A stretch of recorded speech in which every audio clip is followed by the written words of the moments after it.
नमस्कार, राष्ट्रीय समय न्यूज काशी में आपका स्वागत है। आप देख रहे हैं अपने शहर की हर छोटी बड़ी खबर।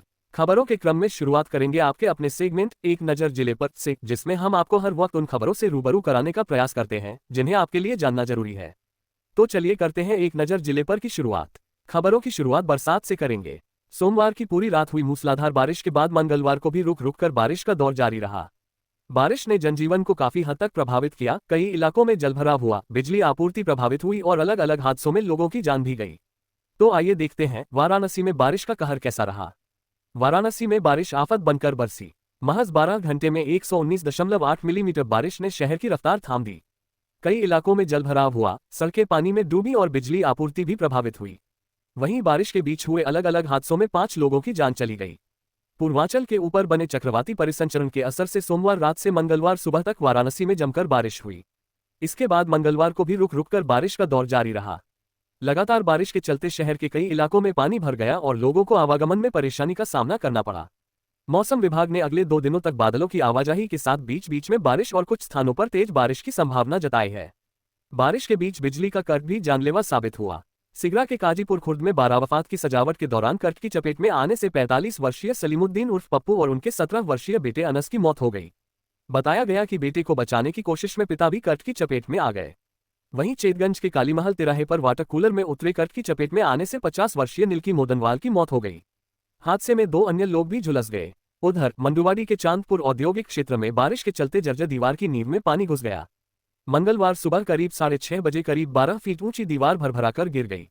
दीवार के पास तिरपाल लगाकर रह रहे 62 वर्षीय रविंद्रनाथ मिश्रा और उनकी 55 वर्षीय पत्नी प्रतिमा मिश्रा मलबे में दब गए।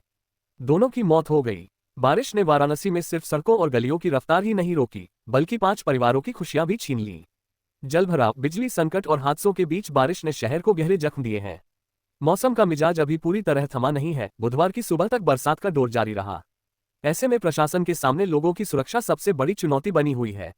बारिश का कहर सिर्फ शहर तक सीमित नहीं रहा, बल्कि ग्रामीण इलाकों में भी हादसों का सिलसिला देखने को मिला। हमारे चोलापुर प्रतिनिधि अमित वर्मा के अनुसार बरसात के चलते वहां भी कई जगह जलभराव हो गया।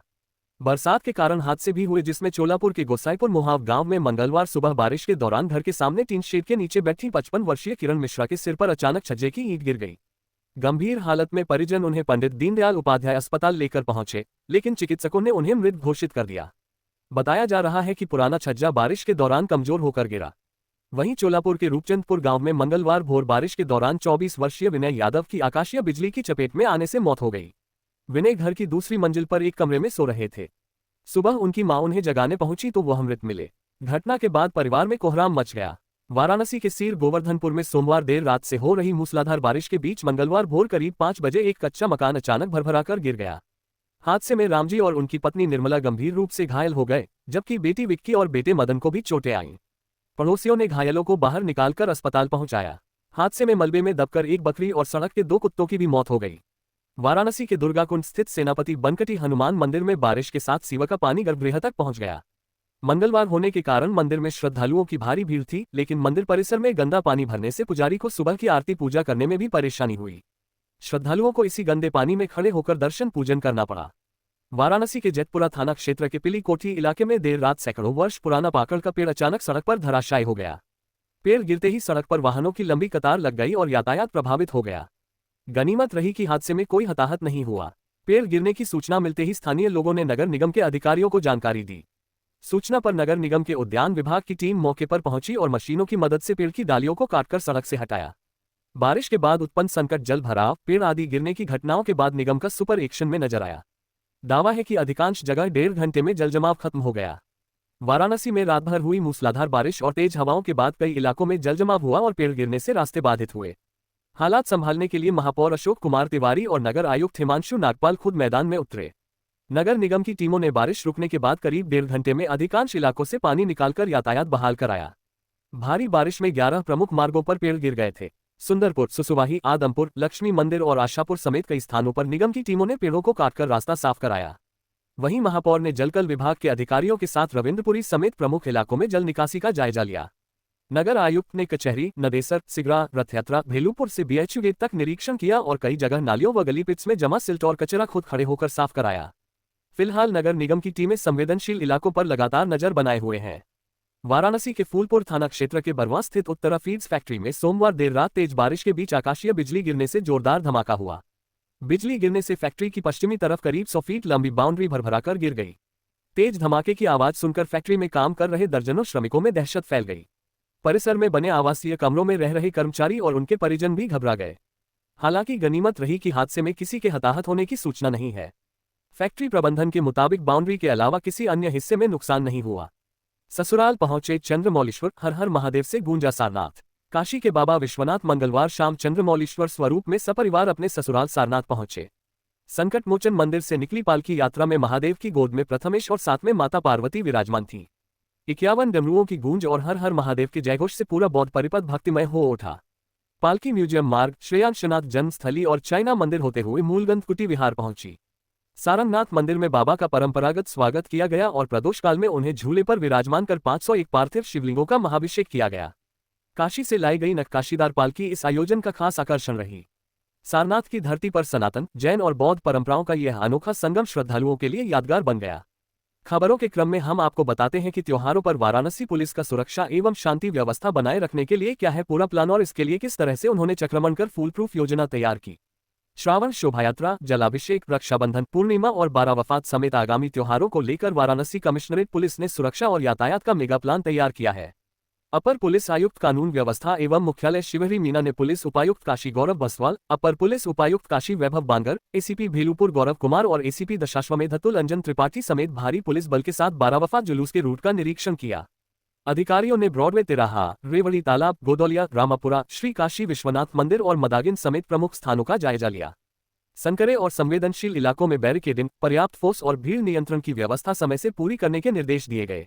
जुलूस मार्ग से अतिक्रमण, निर्माण सामग्री और लटकते बिजली के तार हटाने, ट्रैफिक डायवर्जन की व्यवस्था और एम्बुलेंस फायर सर्विस के लिए रास्ता खुला रखने को कहा गया है। मंदिरों, बाजारों और भीड़भाड़ वाले इलाकों में महिला पुलिस और एंटी ईव टीजिंग टीम की तैनाती भी बढ़ाई जाएगी। अब खबर ऐसी जो पुलिसकर्मियों के लिए काफी अच्छी है। दरअसल पुलिस लाइन में पुलिसकर्मियों को नई सौगात मिली है। यहां कैफेटेरिया और बैडमिंटन कोर्ट का उद्घाटन किया गया है। पुलिस आयुक्त मोहित अग्रवाल ने इसका उद्घाटन किया। क्या है पूरी खबर, आइए बताते हैं। पुलिस आयुक्त मोहित अग्रवाल ने पुलिस लाइन परिसर में नवनिर्मित कैफेटेरिया और जीर्णोद्धार किए गए बैडमिंटन कोर्ट का फीता काटकर उद्घाटन किया। पुलिस आयुक्त ने कहा कि इन सुविधाओं से पुलिसकर्मियों को बेहतर कार्य वातावरण मिलेगा। कैफेटेरिया और बैडमिंटन कोर्ट से पुलिसकर्मियों की फिटनेस, स्वास्थ्य और कार्यक्षमता में सुधार होगा। साथ ही उनका मनोबल बढ़ेगा, जिसका सीधा लाभ आमजन को बेहतर पुलिस सेवा के रूप में मिलेगा। इस दौरान अपर पुलिस आयुक्त शिवहरी मीणा, डीसीपी वरुणा जोन एवं मुख्यालय प्रमोद कुमार, एडीसीपी लाइन वैभव बांगर और एसीपी लाइन गौरव कुमार समेत अन्य अधिकारी और पुलिसकर्मी मौजूद रहे। कर्मचारियों के उत्पीड़न को लेकर राज्य कर्मचारी संयुक्त परिषद काफी नाराज है। क्या है मामला, आइए इस खबर में हम आपको बताते हैं। वाराणसी में राज्य कर्मचारी संयुक्त परिषद की जिला कार्यकारिणी की बैठक कोषागार कार्यालय सभागार में हुई। बैठक की अध्यक्षता जिलाध्यक्ष शशिकांत श्रीवास्तव ने की, जबकि संचालन उपाध्यक्ष हरेंद्र यादव ने किया। बैठक में सेवानिवृत्त हो चुके संगठन के पदाधिकारियों का सम्मान करने और संगठन का विस्तार कर नए पदाधिकारियों को जिम्मेदारी देने का निर्णय लिया गया। जिलाध्यक्ष शशिकांत श्रीवास्तव ने कहा कि कुछ विभागों में अधिकारियों द्वारा कर्मचारियों का उत्पीड़न किया जा रहा है, जिसे बर्दाश्त नहीं किया जाएगा। उन्होंने कहा कि कर्मचारियों की कमी के बावजूद कार्यरत कर्मचारियों पर मानसिक दबाव बनाया जा रहा है। उत्पीड़न नहीं रुका तो परिषद लामबंद होकर संबंधित अधिकारियों का घेराव करेगी। बैठक के अंत में जिला मंत्री श्यामराज यादव ने सभी पदाधिकारियों का स्वागत और आभार जताया। त्योहार के मौके पर सुरक्षा की दृष्टि से वाराणसी स्टेशन पर सघन चेकिंग अभियान चलाया गया। क्या रही पूरी कार्रवाई, हम आपको बताते हैं अपनी इस खबर में। वाराणसी स्टेशन पर सुरक्षा व्यवस्था को लेकर रेलवे सुरक्षा बल ने सघन चेकिंग अभियान चलाया। आरपीएफ प्रभारी संदीप यादव के नेतृत्व में चलाए गए इस अभियान में अवैध वेंडिंग से लेकर रेलवे नियमों के उल्लंघन तक कुल 9 लोगों के खिलाफ कार्रवाई की गई। निरीक्षक संदीप कुमार यादव के निर्देशन में स्टेशन के सर्कुलेटिंग एरिया, प्लेटफॉर्म, टिकट घर और ट्रेनों में चेकिंग की गई। महिला और दिव्यांग कोच में अनधिकृत यात्रियों को न बैठने की हिदायत दी गई। यात्रियों को जहरखुरानी से बचने के लिए अपरिचित लोगों से खान पान की चीजें न लेने और किसी भी परेशानी पर 139 पर सूचना देने की अपील की गई। आरपीएफ और कमर्शियल विभाग की संयुक्त कार्रवाई में अवैध रूप से खानपान सामग्री बेच रहे 7 वेंडरों को पकड़ा गया। वहीं सेकंड एंट्री साइड वाहन स्टैंड पर लाइसेंस नियमों का पालन नहीं करने पर कार्रवाई हुई। एक अन्य मामले में रेलवे एक्ट की धारा 147 के तहत कार्रवाई की गई। अब जो खबर हम आपको बताने जा रहे हैं वह बेहद दुखद और हृदय विदारक है। दरअसल परीक्षा देने जा रही एक छात्रा की सड़क हादसे में मौत हो गई, जबकि उसके पिता घायल हो गए। आखिर क्या हुआ और कैसे हुआ ये दर्दनाक हादसा, अपनी इस खबर में आपको बताते हैं। हमारे चौबेपुर प्रतिनिधि अजय चौबे के अनुसार वाराणसी के चौबेपुर में मंगलवार दोपहर दर्दनाक सड़क हादसा हो गया। पिता के साथ बाइक से परीक्षा देने जा रही 21 वर्षीय जोया खान की सड़क दुर्घटना में मौत हो गई, जबकि बाइक चला रहे उनके पिता इमाम जमा खान घायल हो गए। बताया जा रहा है कि शिवपुर थाना क्षेत्र के चुप्पेपुर निवासी जोया खान अपने पिता के साथ बाइक से परीक्षा देने जा रही थी। सुनगुलपुर अंडरपास के पास पीछे से आए तेज रफ्तार अनियंत्रित डंपर ने बाइक में जोरदार टक्कर मार दी। टक्कर इतनी जोरदार थी कि पिता पुत्री सड़क पर जा गिरे और जोया की मौके पर ही मौत हो गई। हादसे की सूचना मिलते ही पुलिस मौके पर पहुंची और घायल पिता को अस्पताल भेजा। छात्रा के शव को कब्जे में लेकर पोस्टमार्टम के लिए भेज दिया गया। प्रभारी निरीक्षक अनिल कुमार शर्मा के मुताबिक पुलिस सीसीटीवी फुटेज की मदद से डंपर और उसके चालक की तलाश में जुटी है। पुलिस का कहना है कि आरोपी चालक को जल्द गिरफ्तार कर लिया जाएगा। एक परीक्षा देने निकली बेटी का सफर सड़क हादसे के साथ खत्म हो गया, जबकि पिता अस्पताल पहुंच गए। इस दर्दनाक हादसे ने परिवार को गहरे सदमे में छोड़ दिया है। अब बात खेलकूद की। जिले में आयोजित हैंडबॉल में वाराणसी मंडल का दबदबा रहा और सभी 6 वर्गों में चैंपियन रही। आइए अब खबर विस्तार से। वाराणसी मंडल के खिलाड़ियों ने हैंडबॉल में ऐसा दम दिखाया कि प्रदेश के बाकी मंडल पीछे छूट गए। 17वीं प्रदेशीय विद्यालयीय हैंडबॉल प्रतियोगिता में वाराणसी मंडल ने सभी 6 वर्गों में चैंपियन बनकर इतिहास रच दिया। 5 दिन चली इस प्रतियोगिता में 82 टीमों के बीच 163 मुकाबले खेले गए और खिलाड़ियों ने 2860 गोल दागे। विकास इंटर कॉलेज की ओर से आयोजित प्रतियोगिता में वाराणसी मंडल ने अंडर 14, अंडर 17 और अंडर 19 के बालक बालिका वर्ग में खिताब अपने नाम किया। बारिश के कारण मंगलवार के मुकाबले डॉक्टर भीमराव अंबेडकर क्रीड़ा संकुल में नहीं हो सके, जिसके बाद मैच परमानंदपुर मिनी स्टेडियम में कराए गए।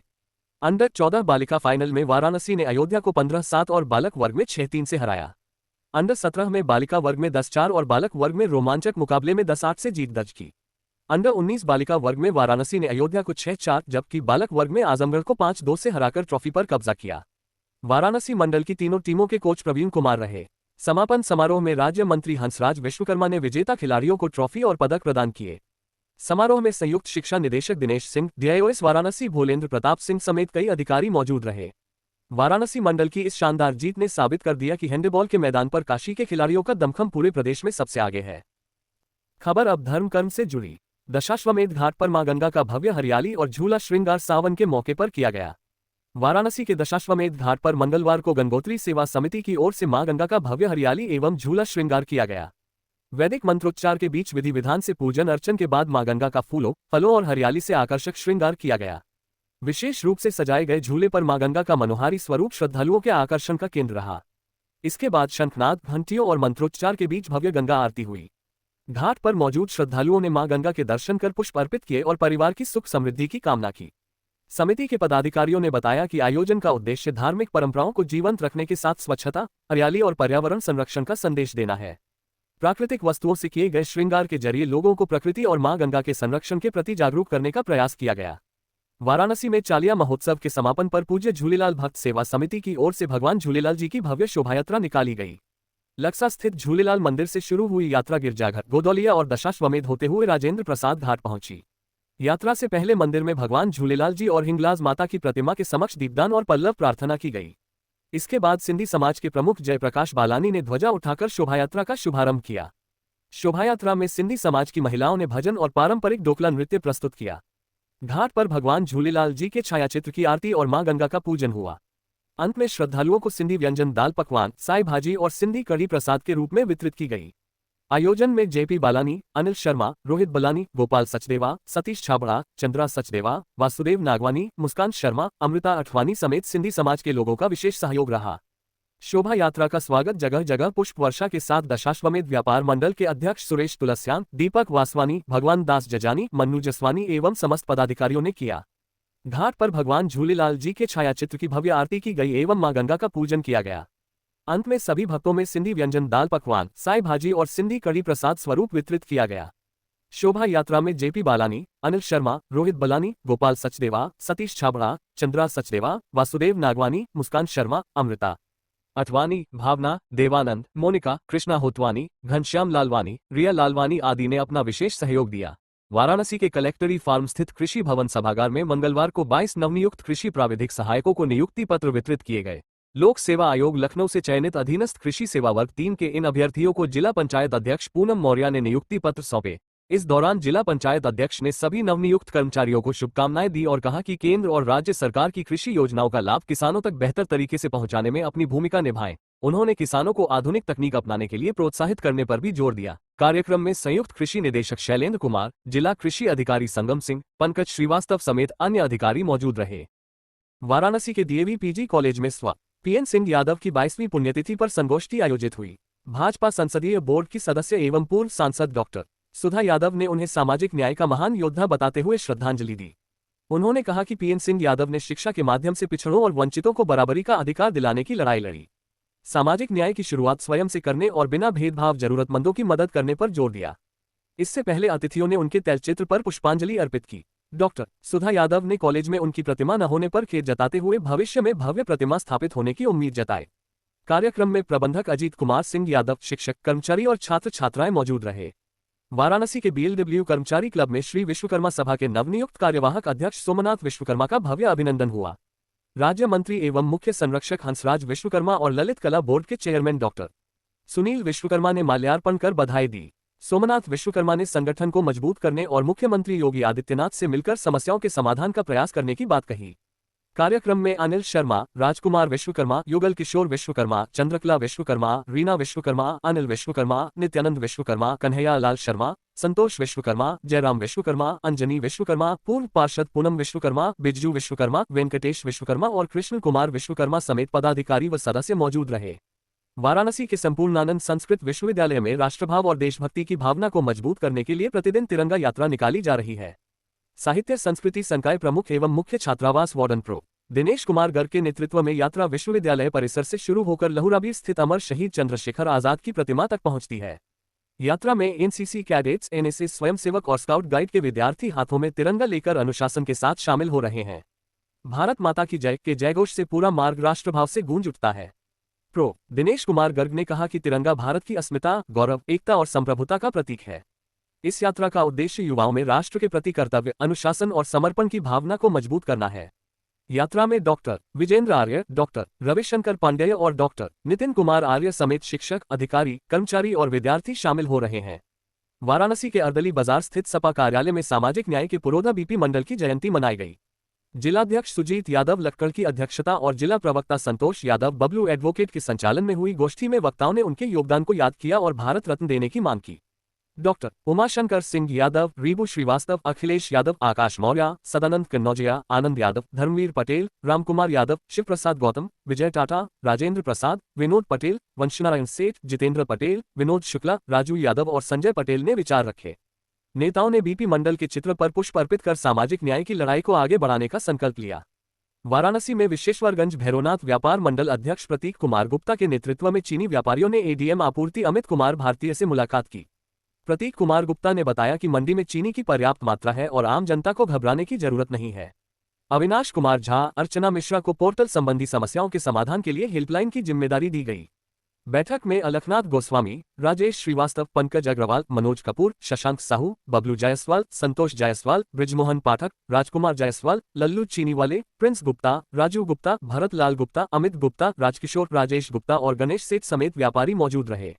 प्रोफेसर प्रभुनाथ द्विवेदी की कृतियों में राष्ट्रीय चेतना पर विमर्श। वाराणसी के महात्मा गांधी काशी विद्यापीठ में संस्कृत विभाग और रामकुमारी देवी स्मृति शोध संस्था के संयुक्त तत्वावधान में पूर्व आचार्य प्रो प्रभुनाथ द्विवेदी की 79वीं जयंती पर राष्ट्रीय संगोष्ठी हुई। प्रोफेसर हरिराम मिश्र ने उनकी कृतियों में राष्ट्रीय चेतना और भारतीय संस्कृति, जबकि प्रो श्रद्धानंद ने उन्हें पुराणवीन कवि बताया। प्रोफेसर वंशीधर पांडेय ने सामाजिक एकता व समरसता और प्रोफेसर रामनारायण द्विवेदी ने उन्हें संस्कृत वाङ्मय का निष्णात विद्वान एवं आशुकवि बताया। अध्यक्षता प्रोफेसर सीमा यादव ने की और संचालन डॉक्टर शमा मिश्रा ने किया। कार्यक्रम में डॉक्टर श्रुति प्रकाश द्विवेदी, डॉक्टर उपेंद्र देव Pandey, pro Anita, doctor Deepak Kumar, doctor Vibha Singh, doctor कुमुद कुमार पांडेय, प्रोफेसर अनुकूल चंद्र राय, प्रोफेसर रामाश्रय सिंह और डॉक्टर प्रभा शंकर मिश्र समेत शिक्षक, शोधार्थी व छात्र छात्राएं मौजूद रहे।